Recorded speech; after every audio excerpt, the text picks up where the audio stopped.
నమస్తే, welcome to Swaraj news. ముందుగా headlines.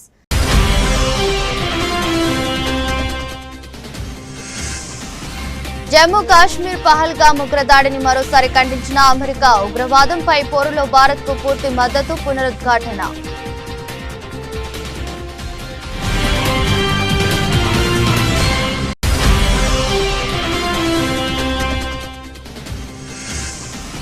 ఢిల్లీలో రక్షణ మంత్రి రాజ్నాథ్ అధ్యక్షతన అఖిలపక్ష సమావేశం. కేంద్రం ఏ చర్య తీసుకున్నా మద్దతిస్తామన్న అఖిలపక్షం.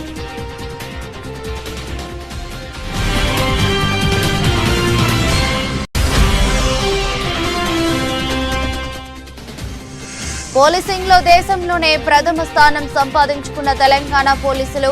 డీజీపీ ఇంటెలిజెన్స్ డీజీలకు సీఎం రేవంత్ రెడ్డి అభినందనలు.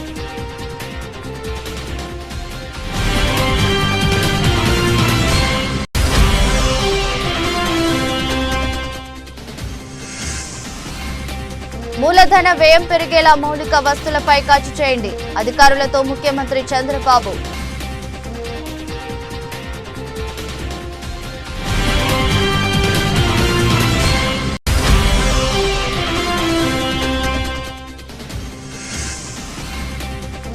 శాతవాహన వర్సిటీలో అగ్ని ప్రమాదం. ఎగ్జామినేషన్ బ్రాంచ్ కి వ్యాపించిన మంటలు.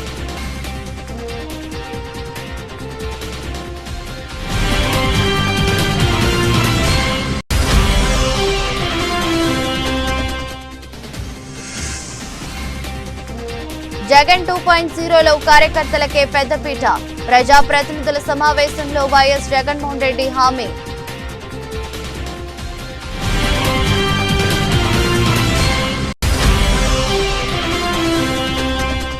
సిద్దిపేటలో బీఆర్ఎస్పీ నాయకులు చేపట్టిన పాదయాత్రని ప్రారంభించిన ఎమ్మెల్యే హరీష్ రావు. తెలంగాణ ఉద్యమానికి సిద్దిపేటకు పేగుబంధమని గుర్తు చేసిన మాజీ మంత్రి.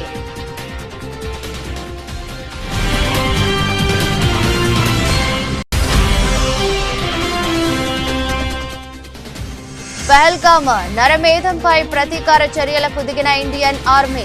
ఉగ్రదాడిలో హస్తం ఉందని భావిస్తున్న 2 టెర్రరిస్టుల ఇళ్లను ధ్వంసం.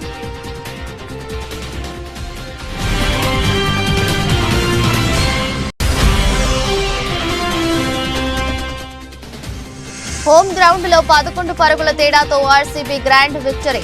206 పరుగుల లక్ష్యంతో బరిలోకి దిగిన ఆర్ఆర్ 194 రన్స్ కే పరిమితం.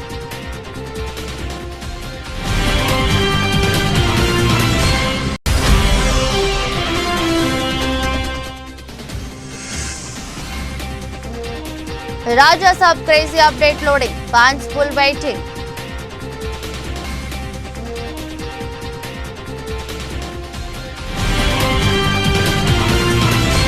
జమ్మూ కాశ్మీర్లోని పహల్గామ్లో జరిగిన ఉగ్రవాద దాడిని అమెరికా తీవ్రంగా ఖండించింది. ఈ దాడిని అత్యంత ఘోరమైన చర్యగా అభివర్ణిస్తూ ఉగ్రవాదంపై పోరులో భారత్కు తమ సంపూర్ణ మద్దతు ఉంటుందని మరోసారి స్పష్టం చేసింది. గురువారం వాషింగ్టన్లో జరిగిన మీడియా సమావేశంలో అమెరికా విదేశాంగ శాఖ ప్రతినిధి టామీ బ్రూస్ ఈ వ్యాఖ్యలు చేశారు. అన్ని రకాల ఉగ్రవాద చర్యలను అమెరికా తీవ్రంగా ఖండిస్తుంది. ఈ విషయంలో మేము భారత్కు అండగా నిలుస్తామని ఆమె పేర్కొన్నారు. అధ్యక్షుడు డొనాల్డ్ ట్రంప్, విదేశాంగ మంత్రి మార్కో రూబియో చేసిన వ్యాఖ్యలని ఆమె పునరుద్ఘాటించారు. ఈ దాడిలో ప్రాణాలు కోల్పోయిన వారి కుటుంబాలకు మా ప్రగాఢ సానుభూతి తెలియజేస్తున్నాం. గాయపడిన వారు త్వరగా కోలుకోవాలని ప్రార్థిస్తున్నాం. ఈ ఘోరానికి పాల్పడిన వారిని చట్టం ముందు నిలబెట్టాలని బ్రూస్ పిలుపునిచ్చారు. అయితే ఈ దాడి వెనుక పాకిస్తాన్ హస్తం ఉందా అనే ప్రశ్నకు బ్రూస్ నేరుగా సమాధానం ఇవ్వలేదు. ఇది భయంకరమైన పరిస్థితి. ప్రస్తుతానికి దీనిపై ఇంతకంటే ఎక్కువ వ్యాఖ్యలు చేయలేం. వేగంగా మారుతున్న పరిస్థితులను మేము నిశ్చితంగా గమనిస్తున్నాం. కాశ్మీర్ లేదా జమ్మూ ప్రస్తుత స్థితిపై మేము ఎలాంటి వైఖరి తీసుకోవడం లేదని ఆమె స్పష్టం చేశారు. దేశంలో కల్లోలం రేపుతున్న పాక్ ప్రేరేపిత ఉగ్రవాద క్యాంపులను నాశనం చేయాల్సిందేనని అఖిలపక్షం కేంద్ర ప్రభుత్వాన్ని కోరింది. పహల్గామ్ దాడి నేపథ్యంలో మోదీ సర్కారు ఏ చర్య తీసుకున్నా పూర్తి మద్దతు ఇస్తామని ప్రకటించింది. జాతీయ భద్రతా విషయంలో రాజకీయాలకు తావులేదని, ఉగ్రవాదంపై కలిసికట్టుగా పోరాడతామని స్పష్టం చేసింది. పార్లమెంట్ ప్రాంగణంలో అఖిలపక్ష సమావేశం జరిగింది.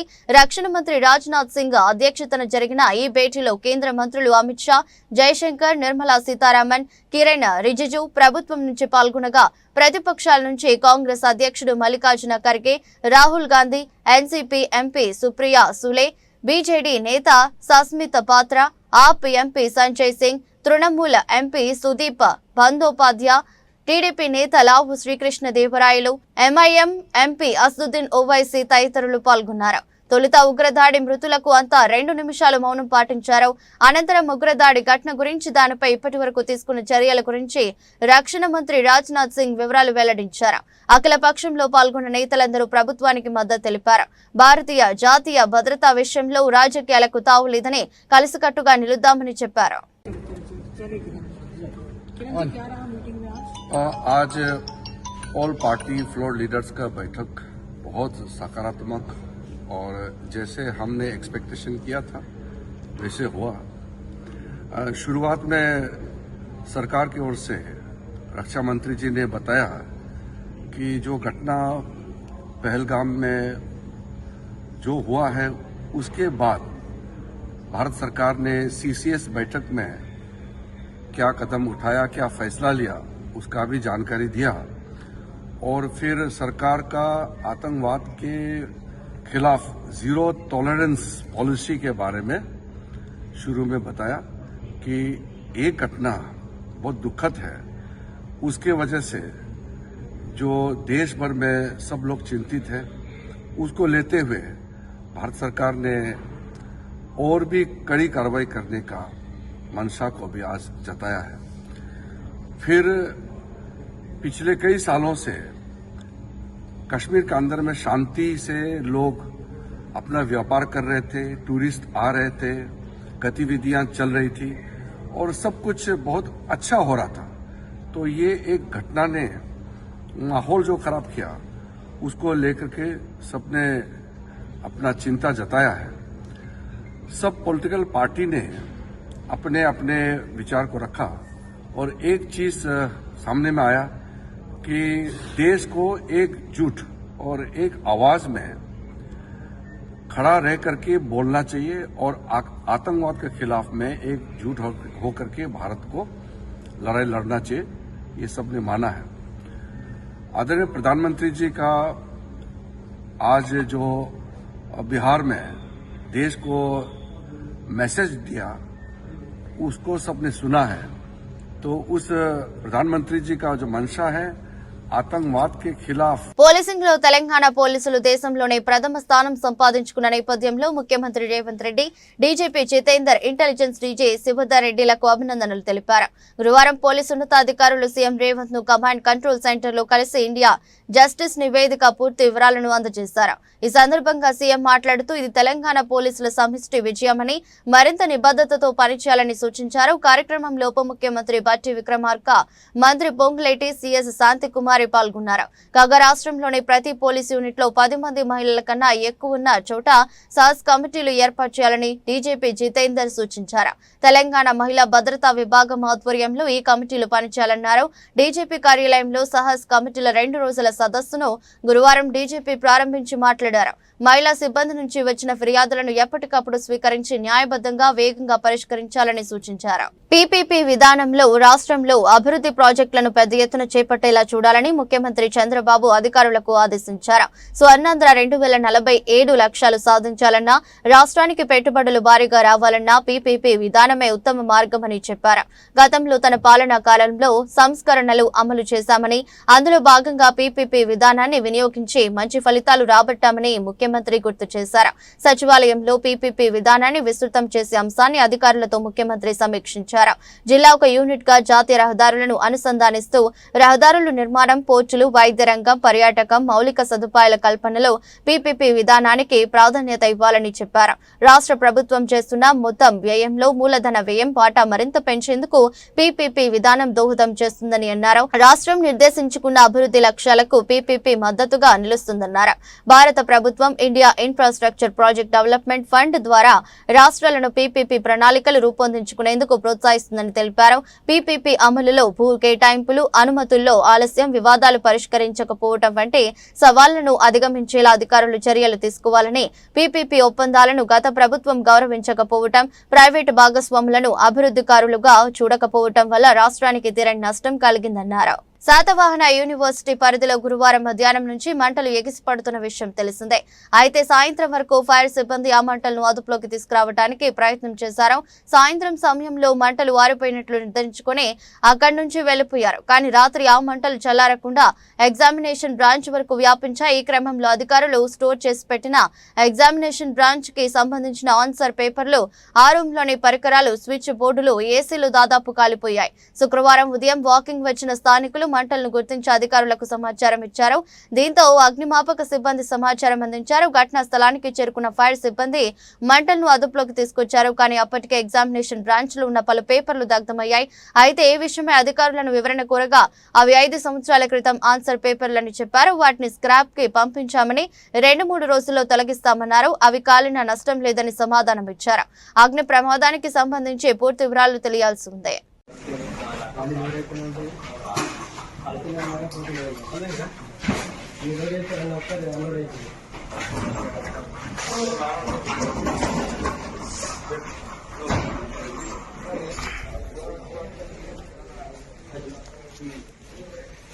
వైఎస్ఆర్ కాంగ్రెస్ పార్టీ కార్యకర్తలకు అండగా ఉంటానని పార్టీ అధినేత వైఎస్ జగన్మోహన్ రెడ్డి హామీ ఇచ్చారు. తెగువ అంటే ఎలా ఉంటుందనేది రాష్ట్రానికి చాటి చెప్పిన నా అక్క చెల్లెమ్మలకు, నా అన్నదమ్ములకు సెల్యూట్ అంటూ ఇటీవల ఉప ఎన్నికల్లో ధైర్య సాహసాలు చూపిన ప్రజా ప్రతినిధులను వైఎస్ జగన్ అభినందించారు. గురువారం తాడేపల్లిలోని పార్టీ కేంద్ర కార్యాలయంలో వైఎస్ఆర్ జిల్లా ప్రొద్దుటూరు, తిరుపతి జిల్లా వెంకటగిరి మున్సిపాలిటీలు, అనంతపురం జిల్లా కంబదూరు, తిరుపతి రూరల్ స్థానిక సంస్థల్లో వైఎస్ఆర్సీపీకి చెందిన ప్రజా ప్రతినిధులతో మాజీ ముఖ్యమంత్రి వైఎస్ఆర్సీపీ అధ్యక్షులు వైఎస్ జగన్మోహన్ రెడ్డి సమావేశమయ్యారు. సమావేశంలో ఆయా మున్సిపల్ చైర్పర్సన్లు, వైస్ చైర్పర్సన్లు, కౌన్సిలర్లతో పాటు ఎంపీపీలు, ఎంపీటీసీలు, ఇంకా ఆయా జిల్లాలకు చెందిన పార్టీ ముఖ్య నాయకులతో కలిసి ముందుగా కాశ్మీర్లోని పహల్గాంలో ఉగ్రవాదుల దాడిలో అసువులు బాసిన వారికి వైఎస్ జగన్ నివాళులర్పించారు. సంతాప సూచకంగా 2 నిమిషాల మౌనం పాటించి శ్రద్ధాంజలి ఘటించారు. అనంతరం పార్టీ ప్రజా ప్రతినిధులను ఉద్దేశించి వైఎస్ జగన్ ప్రసంగించారు. ఈరోజు ఇక్కడికి వచ్చిన తెగు అంటే ఏమిటి, వైఎస్ఆర్ కాంగ్రెస్ పార్టీకి సంబంధించిన కార్యకర్తల్లో తెగు అంటే ఎలా ఉంటుంది అని చెప్పి రాష్ట్రానికి చాటి చెప్పిన నా అక్క చెల్లెమ్మలకు, నా అన్నదమ్ములకు అందరికీ కూడా సెల్యూట్ చేస్తాను. ఎందుకంటే ఈరోజు మనము యుద్ధ వాతావరణంలో ఈరోజు ఆంధ్ర రాష్ట్రంలో ప్రజలు బ్రతుకుతూ ఉన్న పరిస్థితులు కనిపిస్తూ ఉన్నాయి. ఇలాంటి దుర్మార్గమైన పాలన, రెడ్ బుక్ పాలన బహుశా ఎప్పుడు కూడా ఆంధ్ర రాష్ట్రంలో గతంలో ఎప్పుడు చూసి ఉండదు. అలాంటి పరిస్థితుల మధ్య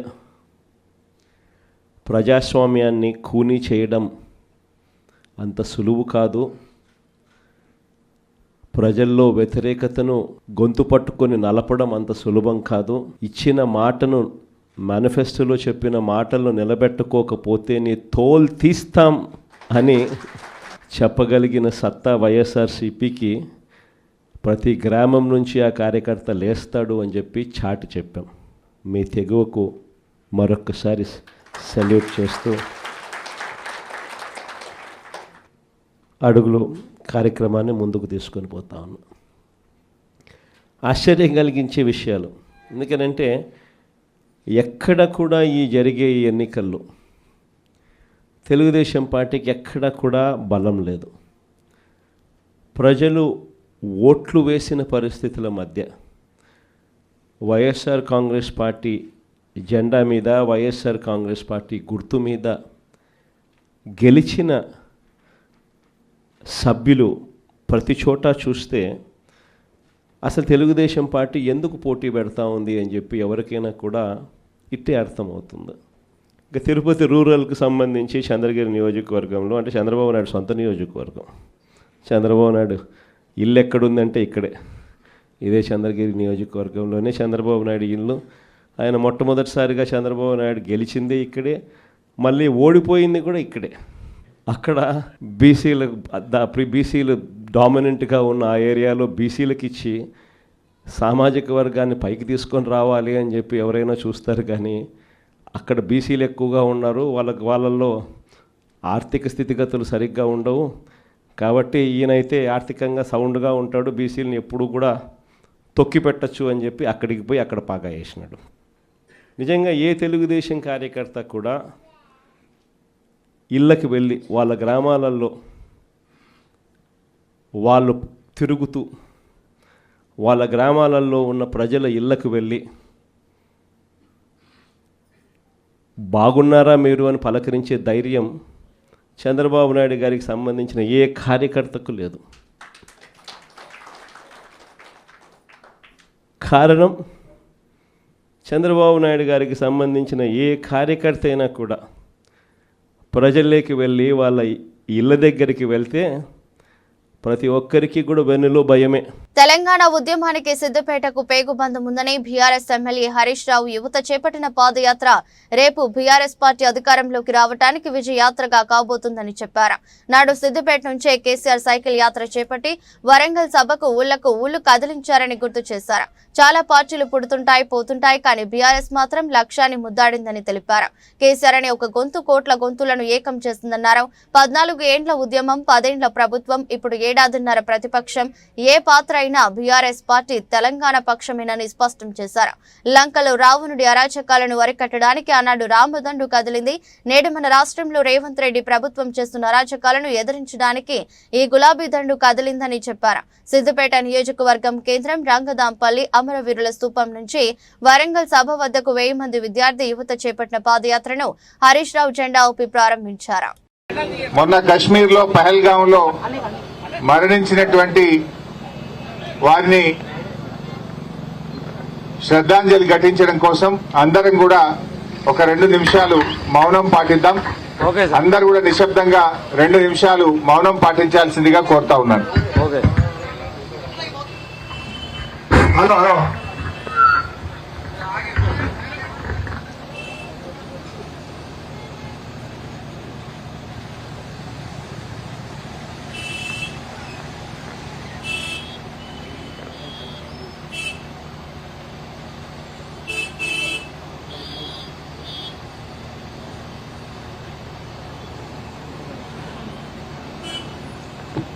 మన సిద్దిపేట నుంచి పాదయాత్రలో బయలుదేరుతున్నటువంటి మా విద్యార్థి యువ మిత్రులకు, ఉద్యమకారులకు, బీఆర్ఎస్ పార్టీ కార్యకర్తలందరికీ ముందుగా శిరస్సు వంచి నమస్కారం తెలియజేస్తా ఉన్నా.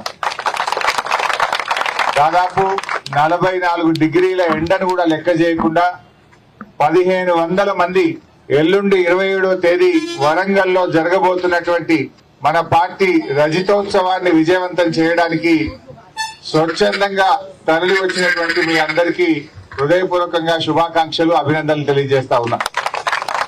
మిత్రులారా, తెలంగాణ ఉద్యమానికి సిద్దిపేటకు అవినాభావ సంబంధం ఉన్నది. గులాబీ జెండా పుట్టిందే సిద్దిపేట నుంచి. ఆనాటి కేసీఆర్ ఆమరణ నిరాహార దీక్షకైనా 2001లో బీఆర్ఎస్ పార్టీ ప్రారంభమైనా మరి సిద్దిపేటకు తెలంగాణ ఉద్యమానికి పేగుబంధం ఉంది, అవినాభావ సంబంధం ఉంది. మళ్ళీ ఈరోజు మీరు ప్రారంభించేటువంటి పాదయాత్ర రేపటి మన బీఆర్ఎస్ పార్టీ మళ్ళీ అధికారంలో రావడానికి విజయయాత్ర కాబోతా ఉంది. ఈ సిల్వర్ జూబ్లీకి మన పాదయాత్ర జైత్ర యాత్ర కాబోతా ఉంది. ముఖ్యంగా బీఆర్ఎస్ పార్టీ పుట్టినాడు చాలా మంది చాలా రకాలుగా చెప్పారు. ఆ రోజు ఏమన్నారంటే బీఆర్ఎస్ పార్టీ పుట్టినాడు ఇది గాలి బుడుగ లాంటిదని, ఇది పాల పొంగు లాంటిదని, ఇది అమాస గుట్టింది పుణ్యానికి పోతుందని కొంతమంది మాట్లాడినరు. మాట్లాడిన వాళ్ళే ఆగమైనరు, మాట్లాడిన పార్టీలు ఆగమైనవి తప్ప బీఆర్ఎస్ పార్టీ ఆగం కాలేదు అని చెప్పి మనం చేస్తా ఉన్నాం. మనమంతా జన్మతః సాధారణ వ్యక్తులమే అని, మనం ఆచరించే విధానాలు సానుకూల దృక్పథమే ఉన్నత స్థానాలకు చేరుస్తుందని ముఖ్యమంత్రి చంద్రబాబు తెలిపారు. నా జీవితంలో ఏ రాజకీయ నాయకుడు చూడనన్ని సంక్షోభాలు చూశానని, ప్రతి సంక్షోభాన్ని అవకాశంగా మార్చుకున్నాను కాబట్టి ఈ స్థాయికి చేరుకున్నానని పేర్కొన్నారు. పురపాలక శాఖ మంత్రి పి నారాయణ కుమార్తె, మాజీ మంత్రి భీమిలి ఎమ్మెల్యే గంటా శ్రీనివాసరావు కూడలు పొంగూరు సరణి రచించిన మైండ్ సెట్ షిఫ్ట్ పుస్తకాన్ని విజయవాడలో సీఎం ఆవిష్కరించారు. తొలి ప్రతిని ప్రముఖ సినీ నటుడు చిరంజీవికి అందజేశారు. రొటీన్ గా జరిగే పుస్తకావిష్కరణ కార్యక్రమానికి భిన్నంగా దీన్ని నిర్వహించారు. పుస్తకావిష్కరణ ముగిశాక రచయిత సరణి చంద్రబాబు జీవితంతో ముఖాముఖి కార్యక్రమం నిర్వహించారు. శరణిపై సీఎం ప్రశంసల జల్లు కురిపించారు. ఇప్పటి వరకు వ్యక్తిత్వ వికాసం, ఆలోచన విధానాల్ని మార్చుకోవడానికి ది సీక్రెట్ పుస్తకాన్ని చదవమని చెప్పేవాడినని, ఇకపై శరణి రాసిన పుస్తకాన్ని చదవమని చెప్పాల్సి వస్తుందన్నారు. ఇప్పుడు శరణ్ గారైతే ఒక మంచి బుక్ రాశారు. నిన్నటి వరకు మేమందరం ఒక రెఫరెన్స్ ఇచ్చేవాళ్ళం సీక్రెట్ బుక్ చదవమని. ఇప్పుడు మైండ్ సెట్ షిఫ్ట్ చదవమని చెప్పి రికమెండ్ చేయాల్సి వస్తుంది. ఇది ఫస్ట్ బుక్. ఇలాంటి పుస్తకాలు ఇంకా చాలా రాయాలి. ఇక్కడ నేను మీ అందరికీ విజ్ఞప్తి చేసేది ఏంటి, ఉండేవాళ్ళకే కాకుండా రాష్ట్రంలో కానీ దేశంలో ఉండే ప్రజలందరికీ విజ్ఞప్తి చేసేది, మనుషులకి ఎక్స్ట్రాడినరీ పవర్స్ ఉన్నాయి. అందరం కూడా పుట్టినప్పుడు చిన్నగానే పుడతాం, మామూలు కుటుంబాలలోనే పుడతాం. కానీ మనం చేసే ప్రాక్టీస్ కానీ, మనం బిల్డప్ చేసుకునే పాజిటివ్ మైండ్ సెట్ కానీ వాళ్ళందరినీ ఉన్నతమైన స్థానాల్లోకి రీచ్ చేసే పరిస్థితికి వస్తుంది. ఇప్పుడు దానికి ఎగ్జాంపుల్ సక్సెస్ అయిన ఏ వ్యక్తిని చూసినా సేమ్ ఎగ్జాంపుల్సే ఉంటాయి. కానీ ఇక్కడ ఇంతవరకు మన అందరం కూడా సీక్రెట్ బుక్లు ఇవన్నీ కూడా చెప్పి రెఫర్ చేశాం. సక్సెస్ అయిన వాళ్ళు ఇప్పుడు నారాయణ గారు ఆయన ఇన్స్టిట్యూట్ కానీ, నేను రాజకీయాల్లో కానీ, చిరంజీవి గారి సినిమాల్లో కానీ మేము ప్రాక్టీస్ చేశాం. ఈరోజు చిరంజీవి గారు మీరు చెప్పినట్టు ఆయన ఆ సంకల్పం చేసుకొని ముందుకు పోయారు. నేను కూడా సీఎంగా ఉన్నప్పుడు ఆయనతో ఎప్పుడు కలిసేవాడిని. కలిసినప్పుడు ఆయనలో ఒక ఆలోచన, అప్పట్లోనే నేను సమైక్య ఆంధ్రప్రదేశ్ సీఎంగా ఉన్నప్పుడు నేను బ్లడ్ బ్యాంక్ పెడతాను, మీరు నాకు కొంత స్థలం ఇస్తారు. పహల్గామ్ నరమేధంపై ఇండియన్ ఆర్మీ ప్రతీకార చర్యలకు దిగింది. ఉగ్ర దాడిలో హస్తముందని భావిస్తున్న 2 టెర్రరిస్టుల ఇళ్లను ధ్వంసం చేసింది. పహల్గామ్ లో నరమేధం సృష్టించి 26 మందిని బలిగొన్న లష్కరే తోయిబా ఉగ్రవాదులు ఆదిల్ హుసేన్ దోకర్, ఆసిఫ్ షేక్ ఇళ్లను సైన్యం ఐఈడీతో పేల్చేసినట్లు ఆర్మీ వర్గాలు పేర్కొంటున్నాయి. పహల్గామ్ మారణ హోమంలో జమ్మూ కాశ్మీర్లోని అనంతనాగ్ జిల్లాకు చెందిన దోకర్ కీలక నిందితులలో ఒకరు కాగా, ఆసిఫ్ షేక్ ఈ దాడి కుట్రలో పాల్గొన్నట్లు అధికారులు అనుమానిస్తున్నారు. మరోవైపు ఈ దాడికి పాల్పడ్డ ఉగ్రవాదుల సమాచారం తెలియజేసిన వారికి 20 లక్షలు బహుమతిగా ఇస్తామని జమ్మూ కాశ్మీర్ అనంతనాగ్ పోలీసులు గురువారం ప్రకటించారు. ఈ మేరకు అనుమానితులుగా భావిస్తున్న 3 వ్యక్తుల స్కెచ్లతో కూడిన పోస్టర్లను విడుదల చేశారు. లష్కరే తాయిబాకి చెందిన ఈ 3లో ఆదిల్ హుసేన్ దోకర్ అనంతనాగ్ వాసిగా కాగా, ఆలీభాయ్, అకతల్హాబాయ్, షాహిమ్ ముసాలా, ఆకా సులైమాన్లు పాకిస్తానీలు. ఈ ఏడాది ఐపీఎల్లో రాయల్ ఛాలెంజర్స్ బెంగళూరు ఎటకేలకు హోమ్ గ్రౌండ్ లో గెలుపు బోని కొట్టింది. నేను రాజస్థాన్ రాయల్స్ తో జరిగిన మ్యాచ్ లో ఆర్సీబీ 11 పరుగుల తేడాతో గెలిచింది.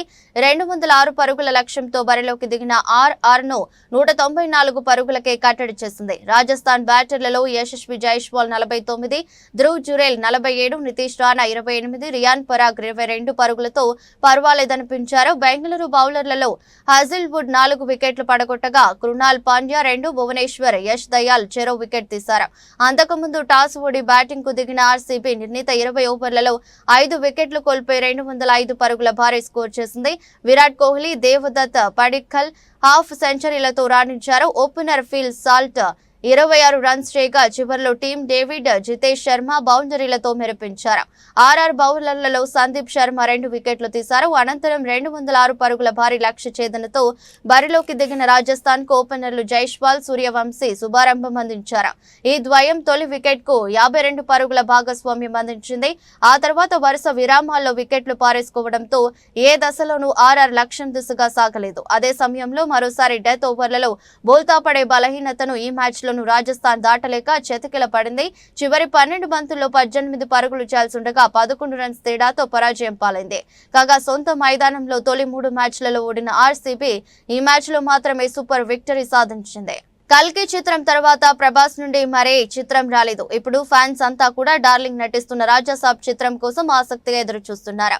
ఈ సినిమా చాన్నాళ్లుగా షూటింగ్ జరుపుకుంటుంది. అదిగో వస్తుంది ఇదిగో వస్తుందని ఊరిస్తున్నారే తప్ప మూవీకి సంబంధించి అప్డేట్ కూడా ఇవ్వడం లేదు. అయితే ప్రభాస్ అభిమానుల సహనానికి పరీక్ష పెడుతూ వచ్చిన మేకర్స్ ఎట్టకేలకి ప్రమోషన్స్ పరంగా ఒక అడుగు ముందుకేసినట్టు తెలుస్తోంది. ఇప్పుడు టీజర్ రెడీ చేసే పనుల్లో బిజీగా ఉన్నారట. తమన్ రీ రికార్డింగ్ మొదలు పెట్టేశారు. మే నెల మధ్యలో టీజర్ లాంచ్ ఉంటుందని తెలుస్తుంది. అయితే టీజర్ తో పాటు రిలీజ్ డేట్ కూడా అనౌన్స్ చేస్తారా లేదా అనేది సందేహంగా మారింది. ప్రస్తుతానికి డేట్ లేకుండా వీడియో సిద్ధం చేస్తున్నారని, ప్రభాస్ త్వరగా తన బ్యాలెన్స్ షూటింగ్ కంప్లీట్ చేస్తే రిలీజ్ డేట్ అనౌన్స్ చేసే అవకాశం ఉంది. లేదంటూ కమింగ్ సూన్ అనే వేస్తారు. ప్రభాస్ తిరిగి వచ్చి బ్యాలెన్స్ షూట్ కు సంబంధించిన కాల్ షీట్ల క్లారిటీ ఇస్తే అందులో పొందుపరుస్తారని, లేదంటే కమింగ్ సూన్ తప్ప ఇంకేముండదని అంటున్నారు. ముందుగా ఏప్రిల్ 10న రిలీజ్ చేస్తామని ప్రకటించారు. కానీ అన్ని అనుకున్నట్లు జరగకపోవడంతో సినిమాని వాయిదా వేశారు. అయితే త్వరలో విడుదల కానున్న టీజర్లు అదిరిపోయే content, visuals, vintage Prabhas looks అన్ని చూపించి ఫ్యాన్స్ కి మంచి ట్రీట్ ఇవ్వబోతున్నాడట మారుతి. అయితే 2025 ప్రధానమైన డేట్లన్నీ ఒక్కొక్కరుగా బ్లాక్ చేసుకుంటూ పోతుండగా రాజాసాబ్ ఏ డేట్ లాక్ చేస్తాడా అని మిగతా నిర్మాతలు కూడా అయోమయంలో ఉన్నారు. రాజాసాబ్ కి పోటీగా దిగితే చిన్న సినిమాలు నష్టపోతాయి. అందుకే ఈ మూవీ రిలీజ్ డేట్ త్వరగా అనౌన్స్ చేస్తే మిగతా నిర్మాతలు వారి సినిమాలని కూడా హ్యాపీగా అనౌన్స్ చేసుకునే అవకాశం ఉంది. మే వరకు వేచి చూస్తే ఏదో ఒక క్లారిటీ అయితే వస్తుంది. రాజాసాబ్ మాలవిక మోహనన్, నిధి అగర్వాల్ హీరోయిన్లుగా నటించారు. సంజయ్ దత్ ప్రధాన పాత్ర పోషించారు. వార్తలు ముగించే ముందు మరోసారి హెడ్లైన్స్.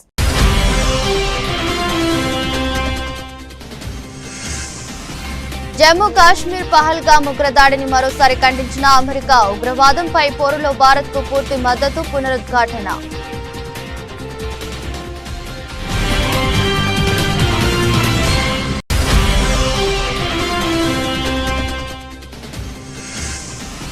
ఢిల్లీలో రక్షణ మంత్రి రాజ్నాథ్ అధ్యక్షతన అఖిలపక్ష సమావేశం. కేంద్రం ఏ చర్య తీసుకున్నా మద్దతిస్తామన్న అఖిలపక్షం.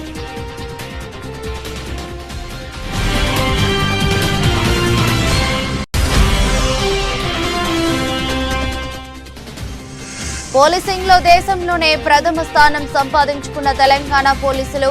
డీజీపీ, ఇంటెలిజెన్స్ డీజీలకు సీఎం రేవంత్ రెడ్డి అభినందనలు.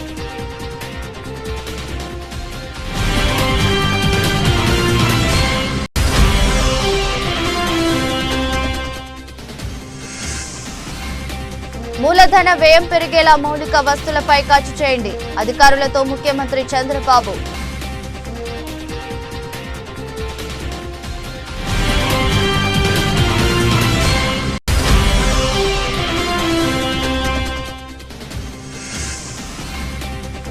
శాతవాహన వర్సిటీలో అగ్ని ప్రమాదం. ఎగ్జామినేషన్ బ్రాంచ్ కి వ్యాపించిన మంటలు.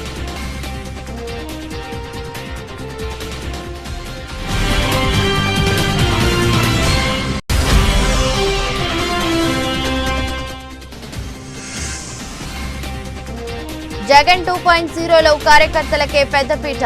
ప్రజాప్రతినిధుల సమావేశంలో వైఎస్ జగన్మోహన్ రెడ్డి హామీ.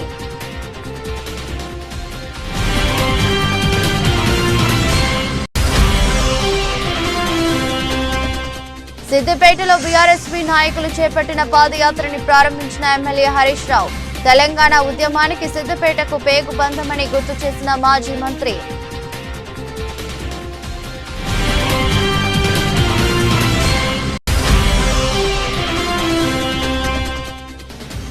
పహల్గామ్ నరమేధంపై ప్రతీకార చర్యలకు దిగిన ఇండియన్ ఆర్మీ. ఉగ్రదాడిలో హస్తం ఉందని భావిస్తున్న 2 టెర్రరిస్టుల ఇళ్లను ధ్వంసం.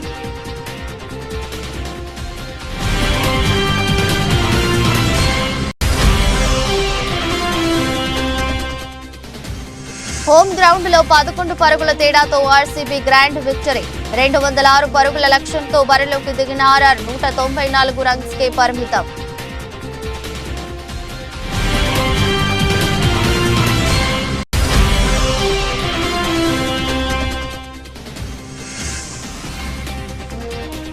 Raja Saab crazy update loading. Fans full waiting.